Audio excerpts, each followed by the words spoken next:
नमस्कार, आप देख रहे हैं प्राइम न्यूज। आपके साथ मैं हूं काजोल नारायण। बहुत स्वागत है आपका उत्तराखंड प्राइम में। देहरादून में आज भी अतिक्रमण हटाओ अभियान चलाया जाएगा। इस वक्त की ये बड़ी जानकारी मिल रही है। कोलागढ़ रोड, डीएल रोड और करजन रोड में चलेगा अभियान। मंगलवार से जारी है अतिक्रमण के खिलाफ अभियान। ये बड़ी जानकारी इस वक्त की मिल रही है। शहर में तोड़े जाने 1000 से ज्यादा अवैध अतिक्रमण। तो एक हफ्ते में 1000 से ज्यादा अवैध अतिक्रमण तोड़ने हैं। ये बड़ी जानकारी इस वक्त की मिल रही है। लगातार जो अतिक्रमण हटाओ अभियान है वो मंगलवार से चला आ रहा है। कोलागढ़ रोड हो, डीएल रोड हो या फिर करजन रोड, यहाँ जो अभियान है वो चलाया जा रहा है। लगातार यह अतिक्रमण अभियान मंगलवार से चल रहा है। फिलहाल पूरे शहर में 1000 से ज्यादा अवैध अतिक्रमण जो हैं वो हटाए जाने हैं। दरअसल लगातार नोटिस दी जा रहे थे उन लोगों को जिन लोगों ने अवैध अतिक्रमण सरकारी जमीन पर किया हुआ है, लेकिन कोई नोटिस का जवाब नहीं मिला, जिसके बाद ये जो अतिक्रमण है वो हटाया जा रहा है। कुछ केसेस ऐसे हैं जिनमें जो ध्वस्तीकरण हो रहा है उसका भी जो रकम है वो वसूली जाएगी। तो ये बड़ी जानकारी इस वक्त की। देहरादून में लगातार अतिक्रमण हटाओ अभियान चलाया जा रहा है। प्रशासन की तरफ से किसी तरह की कोई ढिलाई देखने के लिए नहीं मिल रही है। एक हफ्ते के अंदर 1000 से ज्यादा अवैध अतिक्रमण हटाने हैं। बुलडोजर कई मकानों पर चलता हुआ, कई अवैध अतिक्रमण पर चलता हुआ नजर आ रहा है। तो ये बड़ी जानकारी इस वक्त की। कोलागढ़ रोड, डीएल रोड और करजन रोड में जितने भी अवैध अतिक्रमण किए हुए थे उन अवैध अतिक्रमणों पर लगातार प्रशासन का बुलडोजर चलता हुआ नजर आ रहा है। अगर आंकड़ों की बात की जाए तो 1000 से ज्यादा ऐसे अवैध अतिक्रमण है जिस पर प्रशासन का बुलडोजर चलेगा और अब तक कई 100 ऐसे अवैध अतिक्रमण हैं जिस पर बुलडोजर चल चुका है मंगलवार से, क्योंकि लगातार अतिक्रमण के खिलाफ जो अभियान है वो चला आ रहा है। तो ये बड़ी जानकारी इस वक्त की देहरादून से मिल रही है।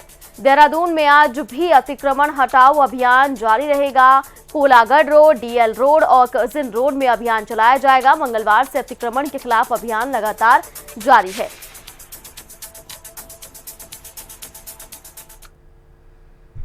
देहरादून से एक और बड़ी जानकारी मिल रही है। 4 राज्यों के लिए आज से बसों का संचालन होगा। हिमाचल प्रदेश, हरियाणा के लिए चलेंगी बसें। पंजाब और चंडीगढ़ के लिए भी बस संचालन को मंजूरी मिली है। परिवहन निगम ने 4 राज्यों के लिए बस चलाने की अनुमति दे दी है। यात्रियों की उपलब्धता के आधार पर बसें चलाने के निर्देश दिए, यानी कि अगर यात्री ज्यादा हैं तो ज्यादा से ज्यादा बसें चलाई जाएं। अगर यात्री कम है तो सीमित बसों में ही संचालन किया जाए ताकि नुकसान किसी तरह का ना हो। तो ये बड़ी जानकारी इस वक्त की और ये बड़ी जो राहत है वो भी हम कह सकते हैं, क्योंकि 4 राज्यों के लिए आज से बसों का संचालन जो है वो शुरू कर दिया गया है उत्तराखंड में। चाहे हिमाचल प्रदेश के लिए हो, चाहे वो हरियाणा के लिए हो, चाहे वो चंडीगढ़ के लिए हो या फिर पंजाब के लिए हो, बस संचालन की मंजूरी मिल गई है।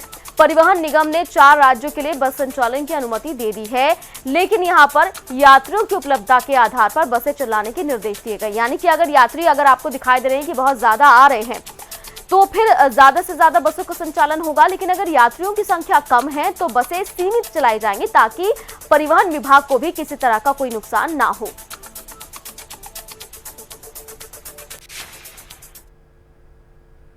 रुड़की के मंगलौर सीओ ने आज भगवानपुर थाने का निरीक्षण किया, जहां अभय कुमार ने थाने के अभिलेखों, उच्च अधिकारियों के जरिए दिए गए निर्देशों और असलाहों का आंकलन किया। इस मौके पर सीओ मंगलौर अभय कुमार ने बताया कि अलग अलग राजपत्रित अधिकारियों द्वारा थानों का निरीक्षण किया जाता है। इसी क्रम में आज भी थाने का निरीक्षण किया गया, जिसमें अभिलेखों, असलहों और उच्च अधिकारियों के जरिए दिए गए निर्देशों का आंकलन किया गया है, जिसकी रिपोर्ट थाना अध्यक्ष सहित उच्च अधिकारियों को सौंप दी गई है। तो रुड़की में सीओ ने भगवानपुर थाने का निरीक्षण किया है, अभिलेखों और असलहों का भी आंकलन किया, उच्च अधिकारियों के निर्देशों का भी जायजा लिया गया है। तो सीओ मंगलौर पहुंचे और पूरे इस थाने का निरीक्षण किया गया है। कितने यहाँ पे हथियार थे उनका भी आंकलन किया गया है।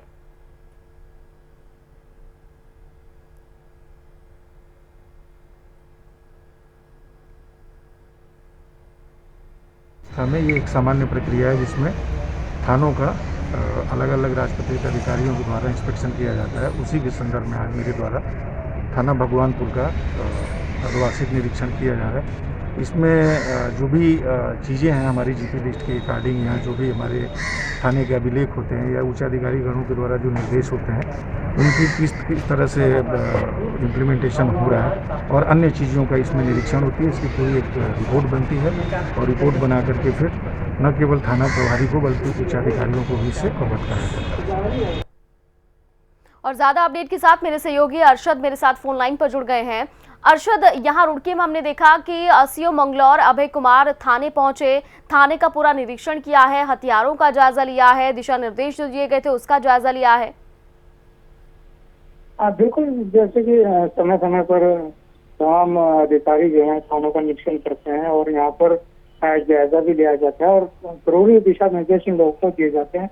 इसके तहत अभय कुमार ने भी भगवानपुर थाने का भी निरीक्षण किया और वहाँ पर अधिकारियों से भेंट कर उन्हें जरूरी दिशा निर्देश दिए और वहीं हथियारों का निरीक्षण भी किया और हथियारों को चलाने की तकनीक भी जो वहाँ पर सिपाही या जो भी कांस्टेबल थे उनसे जानी और कमी होने पर उनको वहाँ पर एडवाइस भी दी गई। तो कहीं ना कहीं ये निरीक्षण समय समय पर चलते रहते हैं, जिससे पुलिस कर्मियों का मनोबल भी बढ़ा रहता है और थानों की जो है पूरी जानकारी भी अधिकारियों को रहती है।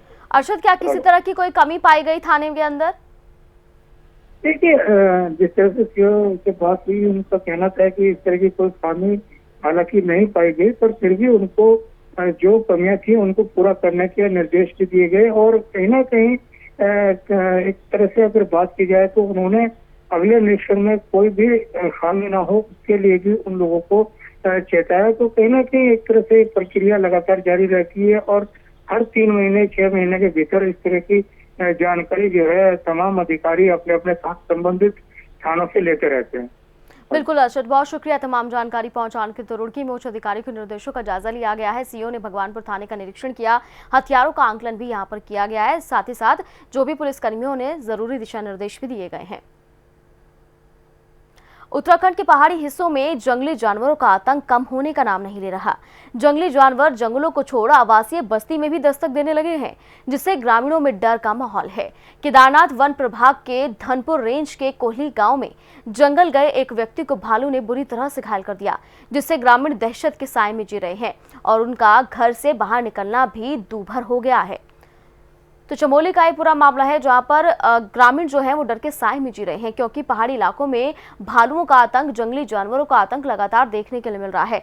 भालू से बेखौफ होकर लगातार भालू जो है बेखौफ हो गए हैं और आवासीय जगहों पर जा रहे हैं, जिससे खौफजदा जनता डर के साए में जी रही है। लगातार ग्रामीण जो है गुहार लगा रहे हैं वन विभाग से भी, लेकिन इस ओर किसी का ध्यान नहीं जा रहा।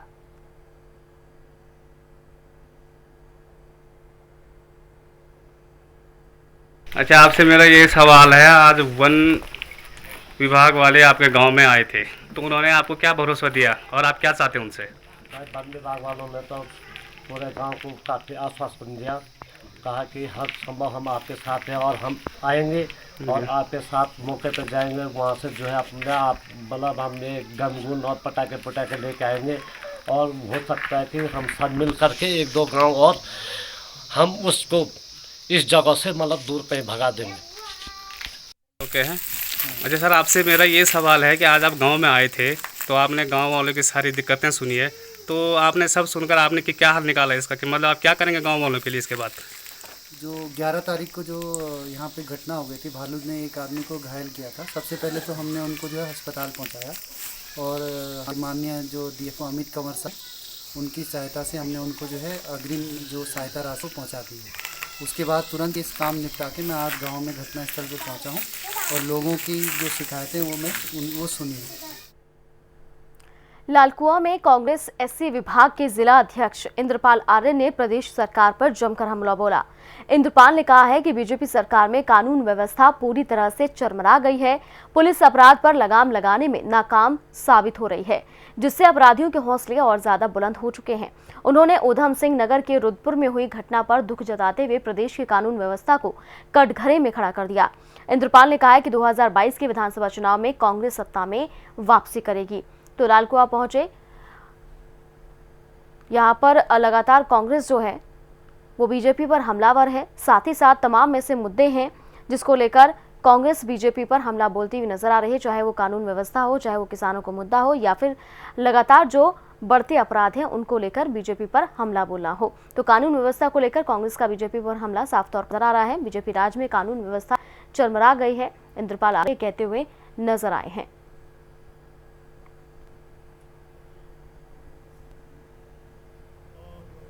जो आज कानून व्यवस्था बिगड़ चुकी है, ये पूरी सरकार की नीतियों के। तो लालकुआं पहुंचे इंद्रपाल आर्य बीजेपी पर हमलावर होते हुए नजर आ रहे हैं। दरअसल इंद्रपाल आर्य जिला अध्यक्ष कांग्रेस एससी विभाग से हैं और उन्होंने सीधे तौर पर यह कहा है कि बीजेपी राज्य में कानून व्यवस्था पूरी तरह से चरमराई हुई है। बीजेपी लगातार किसानों और युवाओं से बहुत बड़े बड़े दावे करती है, लेकिन वो दावे बिल्कुल खोखले साबित होते हैं। इसके साथ ही इंद्रपाल आर्य ने कहा है कि 2022 में जो विधानसभा चुनाव होंगे उसमें कांग्रेस की वापसी होगी। वहीं किसानों और कानून व्यवस्था के मुद्दे को लेकर वो काफी ज्यादा नाराज दिखे हैं और बीजेपी पर हमला बोलते हुए नजर आए हैं।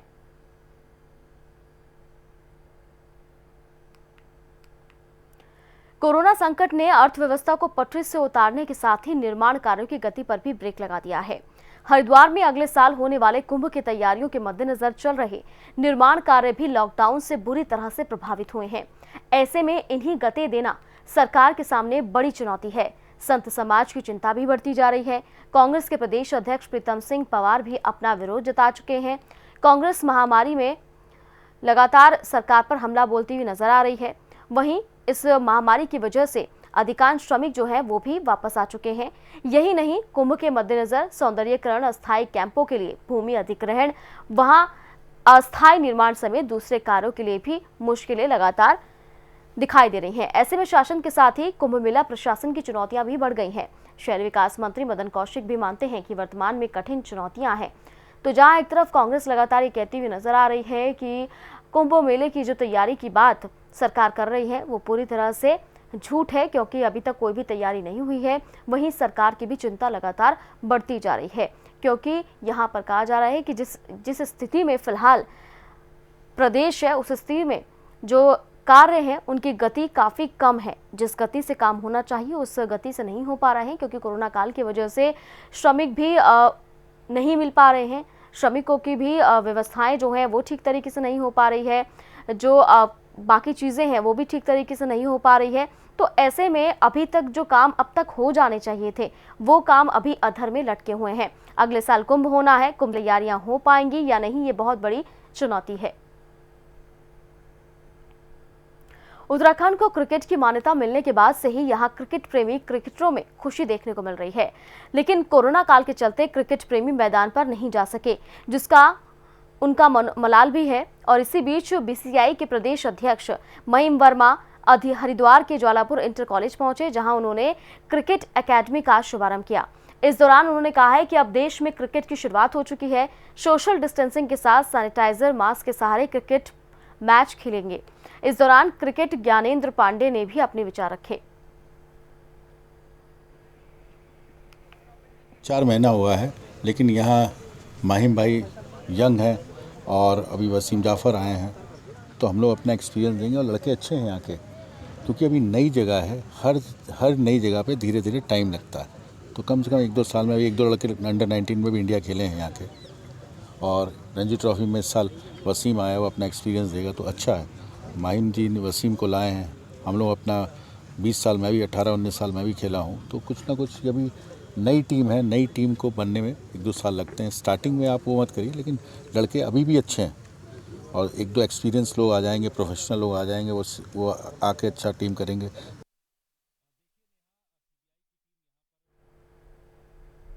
2021 कुंभ मेले में अब गंगा में सिक्के और नारियल ढूंढने वाले गोताखोरों को भी रोजगार मिलेगा। स्नान के दौरान गंगा में डूबने वाले श्रद्धालुओं को बचाने के लिए इन गोताखोरों का एक विशेष दल बनाया जाएगा, जिनकी गंगा किनारे घाटों पर तैनाती की जाएगी।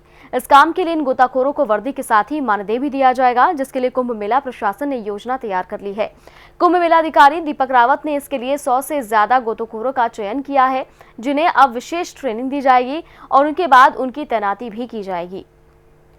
तो 2021 में हरिद्वार में कुंभ मेले की तैयारी हो रही है। ऐसे में गोताखोरों को भी विशेष रोजगार देने की तैयारी सरकार कर रही है और गोताखोरों का एक विशेष दल भी बनाया जाएगा। गंगा में डूबने वाले श्रद्धालुओं को गोताखोर बचाएंगे। कुंभ मेला प्रशासन ने इसकी योजना तैयार कर ली है और अब इन्हें विशेष ट्रेनिंग दी जाएगी। और साथ ही साथ इन्हें एक ड्रेस दी जाएगी। इनकी तैनाती बिल्कुल गंगा के आसपास की जाएगी ताकि अगर कोई भी श्रद्धालु डूबता है तो उसे ये गोताखोर आसानी से बचा सकें।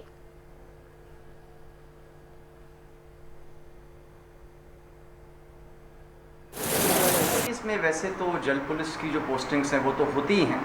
इसके अलावा इस बार हम कुछ फ्लोटिंग बैरिकेडिंग, इसके अलावा कुछ फ्लोटिंग जेटीज़ इनको हम प्लेस कर सकें ताकि लोग डूबने से अगर डूब जाते हैं तो उसको वहाँ पे फंस जाएं या उनको बचा लिया जाए। इसके अलावा एक और प्लान ये भी है कि बहुत से आप देखेंगे गंगा जी में बहुत से लोग आप देखते हैं कि सिक्के जमा करते हैं या कुछ सामान जमा करते हैं। काफ़ी एक्सपर्ट वो लोग स्विमर्स होते हैं, तो इनको भी हम एक तरीके से एक ट्रेनिंग करवा के उनको अच्छी ड्रेस दे के एज ए वॉलंटियर यूज़ करना चाहते हैं। और ये मैं समझता हूँ जो ड्राउनिंग केसेस हैं उसमें बड़े मददगार सिद्ध होंगे। जो मैंने मोटा मोटे सर्वे किया है मुझे पता चला कि 100 से ऊपर ऐसे लोग हैं जो इस तरह का काम करते हैं। मैं उनसे मिला भी हूँ, तो इसमें अभी हम जो मिला पुलिस है और डिस्ट्रिक्ट पुलिस से एक बैठक करने के बाद इसको तय करेंगे। और हरिद्वार से मेरे सहयोगी सतीश मेरे साथ फोन लाइन पर जुड़ गए हैं।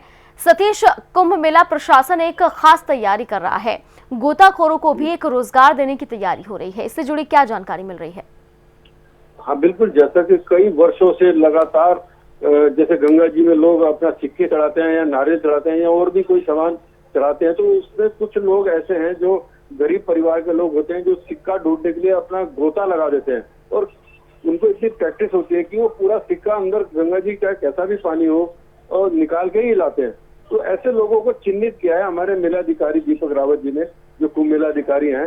तो उन्होंने कहा कि जब ये काम कर ही रहे हैं तो इनको रोजगार भी क्यों न दे दिया जाए, दोनों काम साथ साथ होंगे। और जो अब तक जो पुलिस, जल पुलिस जो है गोताखोरी का या लोगों की जान बचाने का काम करती रही है, वो काम इनको सौंपा जाए। जी बिल्कुल, और ये बहुत ही अच्छी पहल होगी। एक तरफ रोजगार भी मिलेगा और दूसरी तरफ जो श्रद्धालु वहां पहुंचते हैं जो कि हादसे का शिकार हो जाते हैं उनको भी आसानी से बचाया जा सकेगा। ये वॉलंटियर के तौर पर काम करेंगे।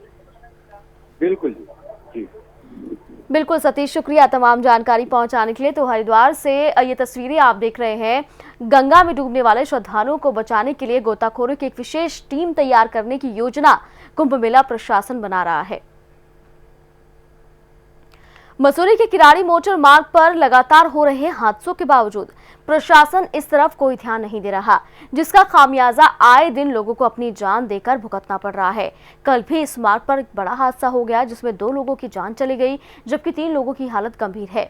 जबकि प्रशासन बार बार इस मार्ग को बेहतर करने की बात करता है, लेकिन प्रशासन ने अब तक इस मामले में कोई कार्रवाई नहीं की है, जिससे लोगों में भारी आक्रोश देखने के लिए मिल रहा है। तो मसूरी का किराड़ी मोटर मार्ग खूनी मार्ग बनता हुआ नजर आ रहा है। आए दिन इस मार्ग पर बड़े हादसे हो रहे हैं। प्रशासन की बेरुखी के चलते लोगों में गुस्सा भी है, क्योंकि आए दिन यहां पर हादसे होते रहते हैं। और कल की ये तस्वीरें आप देख रहे हैं, कल भी ये हादसा हुआ जिसमें 2 लोगों की मौत हो गई, 3 लोग गंभीर रूप से घायल हो गए। तो लोगों का कहना है कि कई बार प्रशासन से इसकी शिकायत कर चुके हैं, लेकिन प्रशासन इस ओर कोई ध्यान नहीं दे रहा है।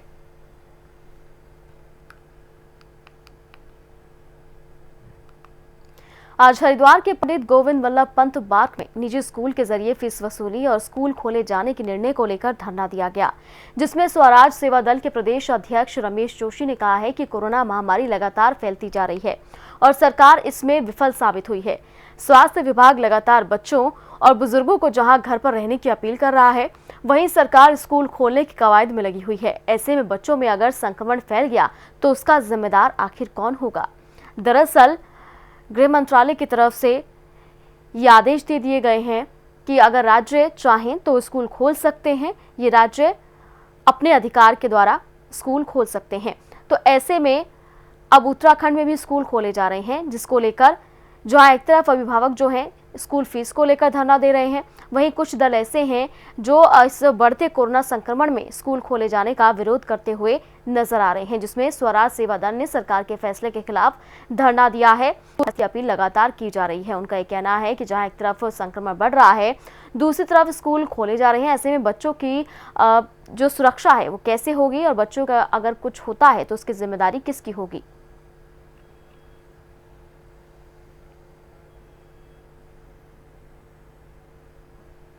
तो हरिद्वार में फीस वसूली और स्कूल खोलने को लेकर सरकार पर कई तरह के गंभीर आरोप जो हैं वो यहाँ पर कुछ दल के जो लोग हैं वो लगाते हुए नजर आ रहे हैं। उनका कहना है कि सरकार पूरी तरह से विफल है इस कोरोना काल में और फीस वसूली, स्कूल खोलने के खिलाफ प्रदर्शन भी लगातार जारी है। स्वरोज दल ने सरकार के फैसले का विरोध किया है और साथ ही साथ ये कहा है कि जब तक स्कूल फीस वापस नहीं ली जाती और स्कूल वापस बंद नहीं की जाती तब तक ये हम प्रदर्शन यूं ही जारी रखेंगे। प्रधानमंत्री और उत्तर प्रदेश के मुख्यमंत्री पर अभद्र टिप्पणी के आरोप में बाबरी मस्जिद के पूर्व पक्षकार इकबाल अंसारी की मुश्किलें कम होने का नाम नहीं ले रही। मामले में अदालत ने पुलिस की क्लोजर रिपोर्ट निरस्त कर दी है। अंतर्राष्ट्रीय निशानेबाज वर्तिका सिंह की मांग पर कोर्ट ने इकबाल अंसारी के खिलाफ दोबारा जांच के निर्देश दिए हैं। दरअसल पिछले साल कोर्ट के निर्देश पर थाना राम जन्मभूमि में इकबाल अंसारी के खिलाफ एक एफआईआर दर्ज कराई गई थी। ये मामला अंतर्राष्ट्रीय निशानेबाज वर्तिका सिंह ने दर्ज कराया था, जिसमें इकबाल अंसारी पर यूपी के सीएम योगी आदित्यनाथ और प्रधानमंत्री नरेंद्र मोदी पर अभद्र टिप्पणी करने का आरोप लगाया था। धरती पर सत्य की जीत हुई है और आप सभी जानते होंगे, हमारा पूरा देश इस बात का गवाह है कि इस परिवार ने 70 साल से जो भी मुकदमे किए वो प्रॉपर झूठे थे, बेबुनियाद थे, जिसका सभी लोग बरी हुए हैं। उसी तरीके से इकबाल अंसारी जी ने जो हमारे ऊपर बताया कि इन्होंने हमला किया है वो सारी की सारी बेबुनियाद थी। इसी वजह से फिर से जो है जांच करने के लिए वो माननीय न्यायालय ने फिर से जो है आदेश दे दिया है। और हम सभी जानते हैं कि जैसा कि इन्होंने बताया कि मैंने उनके ऊपर हमला किया, तो हमला पहली चीज़ तो किया ही नहीं गया था और दूसरी बात यह है कि ये घर में खुद इन्होंने बुलाया मुझे, इनके पास सिक्योरिटी थी, सब लोग था और 2 घंटे तक कोई हमला करने के पर्पज़ से जाएगा तो वो 2 घंटे तक क्या करेगा। और उसके बाद बातचीत हुई और जो मैं एक अंतर्राष्ट्रीय खिलाड़ी हूँ, मेरा एक खुद का सम्मान है और साथ में मैंने इंडिया को रिप्रेजेंट किया हुआ है और साथ में मुझे राष्ट्रपति पदक मिला हुआ है, तो मेरा आज तक का रिकॉर्ड है कि जो लड़की इंडिया को रिप्रेजेंट करती है वो किसी के ऊपर हमला कैसे कर सकती है। हमला करने का कोई मतलब नहीं था, लेकिन इन्होंने क्या किया कि मेरे उस प्रोफाइल को, जो अंतर्राष्ट्रीय शूटर, इंटरनेशनल शूटर लगा था, उसको लेके इन्होंने अपनी मीडिया को बढ़ाने के लिए या फिर अपनी पब्लिसिटी के लिए कह लीजिए, सिक्योरिटी बढ़ाने के लिए इन्होंने ऐसा सब कुछ किया। और साथ में ही इनके घर में 3 महिलाएं थी और एक लड़का था, जिन्होंने मुझे धमकी दिया, खुद से धमकी दिया कि मैं आपके ऊपर हमला कर दूंगा, मेरे बहुत से मुल्कों में जान पहचान है, मैं गोली मरवा दूंगा। लेकिन उसके बावजूद भी आज यहाँ पे आपने देखा कि सत्य की जीत हुई है और मुझे पूरी उम्मीद है माननीय न्यायालय से कि यहाँ पे जो भी चीज़ें हैं वो हमेशा सत्य के साथ हुई हैं और सत्य के साथ ही होंगी। हमने एक वर्तिका सिंह की तरफ से मैंने एप्लीकेशन दिया था, प्रोटेस्ट की एप्लीकेशन दी थी। मैंने कोर्ट से ये रिक्वेस्ट किया था कि इस मामले में अग्रिम विवेचना करा लिया जाए, क्योंकि विवेचक ने बड़े बेईमानी से जो है इस पूरे मामले की विवेचना किया है, जिसमें मैंने 6 बिंदुओं का मैंने जिक्र कर रखा है एप्लीकेशन पे। जैसे वर्तिका जिस दिन घटना हुई है उस दिन उसके साथ उसका भाई भी गया था उनके घर पे। भाई का बयान नहीं लिया, वर्तिका का बयान लिया, लेकिन उस दिन जिस दिन बयान देने आई थी उस दिन काफ़ी देर हो गई थी, तो इन्होंने खुद रिक्वेस्ट किया कि मैं किसी और दिन आपके भाई का बयान लूँगा। लेकिन इन्होंने बेईमानी करने के लिए, पूरे मुकदमे की लीपापोती करने के लिए इन्होंने जो है वर्तिका के भाई का बयान नहीं लिया, जो उस मामले की प्रमुख गवाह था। फिरोजाबाद पुलिस को एक सफलता हाथ लगी है। पुलिस ने चेकिंग के दौरान एक मैक्स पिकअप गाड़ी में से शराब बनाने का सामान बरामद किया। पुलिस को गाड़ी से अल्कोहल की 12 कैन बरामद हुई है, साथ ही शराब के खाली ढक्कन और QR कोड बरामद हुए हैं।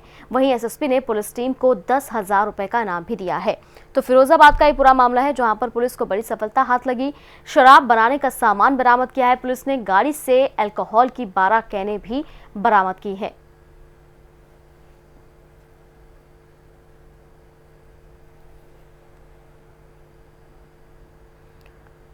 और हाथरस केस से जुड़ी बड़ी जानकारी मिल रही है। जांच के तीसरे दिन आरोपियों के घर पहुंची सीबीआई की टीम। पूछताछ के लिए आरोपियों के घर पहुंची है सीबीआई की टीम। संदीप, रामू, रवि और लवकुश के घर वालों से पूछताछ होगी। बड़ी जानकारी इस वक्त की मिल रही है। पूछताछ के लिए आरोपियों के घर पहुंची है सीबीआई की टीम। आज तीसरा दिन है सीबीआई हाथरस मामले की जांच कर रही है। आज आरोपियों के घर वालों से पूछताछ होगी। संदीप, रामू, रवि और लवकुश के घर वालों से पूछताछ होगी जांच के तीसरे दिन। दरअसल कोर्ट से रिमांड पर भी इन चारों को सीबीआई ले सकती है, कोर्ट से इजाजत मांग सकती है, लेकिन उससे पहले इन चारों के परिवार वालों से आज सीबीआई पूछताछ करेगी।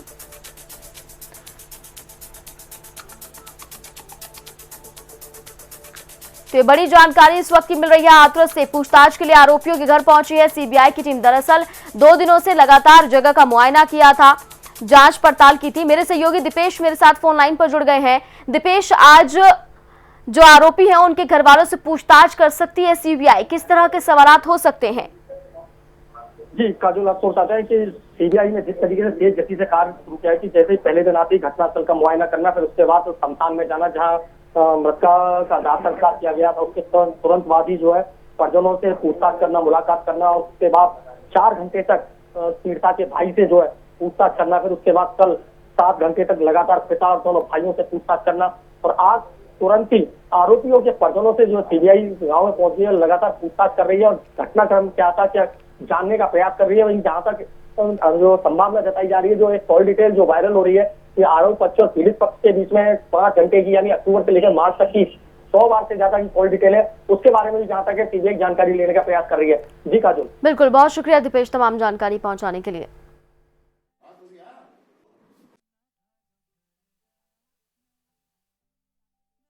Prime news.